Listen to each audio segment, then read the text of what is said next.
Magandang araw sa inyo mga kamaster. Sa video ito, ituturo ko sa inyo ang mga possible connection ng motor. Ngayon, sa possible connection ng motor, may single delta, double delta, single Y, double Y. Pero sa video ito master, ituturo ko muna sa inyo ang single delta, kung paano ang connection ng motor at saka paano din po ang mga linya ng motor. Ngayon, kung bago pa lang kayo sa channel na ito master, huwag nyong kalimutan mag-subscribe at i-hit ang notification bell para updated kayo sa mga susunod pang video. At saka kung nakapag-subscribe na kayo master, ipapromise ko sa inyo marami kayong matutunan na magagamit nyo sa hinaharap.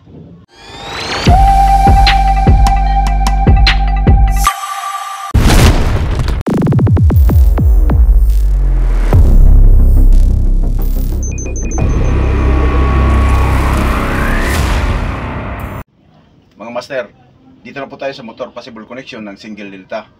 Ngayon sabi ko nga sa inyo, unahin ko muna itong single delta. Ngayon master, kung mapansin nyo, 12 leads out yung motor natin. 12 leads out. Ngayon, bali 12 din po to.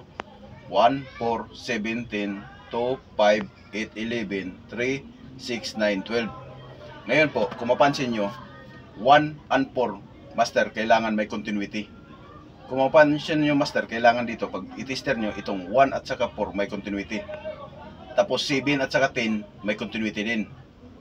Tapos 2 at saka 5 may continuity din. 8 at saka 11 may continuity. 3, 6 may continuity. 9, 12 may continuity. Ibig sabihin master, buo yung winding natin sa loob. Lahat yan may continuity, yung sinasabi ko sa iyo na lahat noon may continuity. Ngayon master, kung mapansin nyo, sabi ko nga dito tayo sa single delta, magsama master sa single delta itong 4 at saka 7. Ito po magsama 4 at saka 7. Tapos pagdating dito mga master, ito yung 8 at saka 5 ang magsama. 8 at saka 5, 8 at saka 5, tapos 6 at saka 9, yun yung magsama. Tapos master, pagdating sa linya, itong 1 at saka 12, ito yung line 1 natin. Line 1. Tapos 2 at saka 10, ito yung line 2.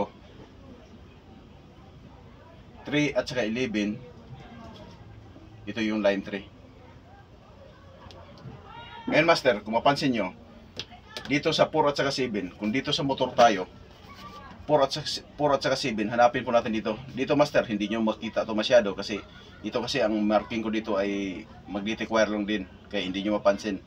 Ngayon master, dito ko na lang ituturo sa inyo na 4 at saka 7 kailangan ipagsama natin. 4 at saka 7. Dito tayo sa actual master, 4 at saka 7. 4 at saka 7. Hanapin natin yung 4 at saka 7. 4 at saka 7. Yan.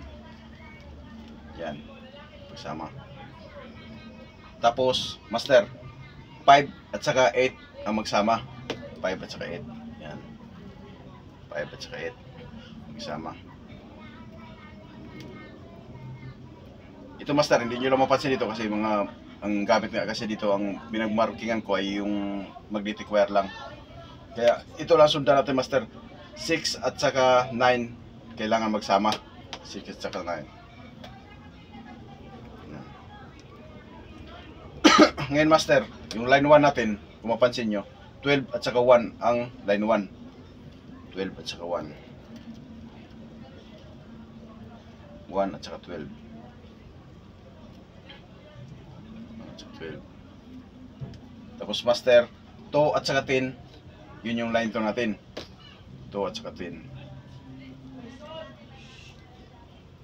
Tapos 3 at saka 11, yun yung line 3 natin.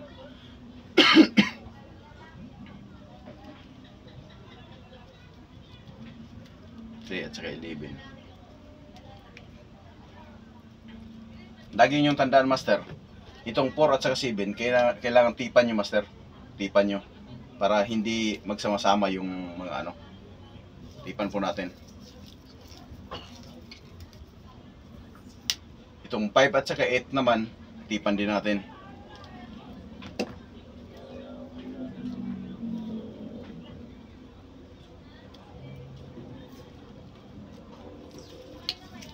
tipan natin.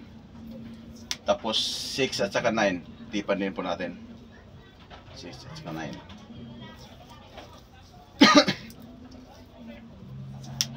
Ngayon master, itong 12 at saka 1, ito yung linya natin. 12 at saka 1, yan yung line 1 natin. 12 at saka 1, yun yung line 1. Ito yung lagyan natin ng supply, line 1. Tapos itong 2 at saka 10 sa motor, 2 at saka 10, yun yung line 2 natin, ito. Tapos itong line 3 natin, ito yung 3 at saka 11. Yan master. Itong mga may tip, ito yung 4, 7, 5, 8 at saka 6, 9.